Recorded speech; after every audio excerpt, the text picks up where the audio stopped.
ప్రభునే ప్రస్తుతించేదం.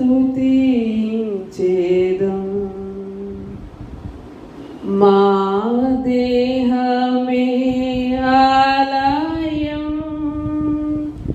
కావాలి నీకే నిలయం. ప్రాణప్రియుడవు పదమూల చేరి ప్రాణార్పణము చేతుము. దేవాని ఆవరణం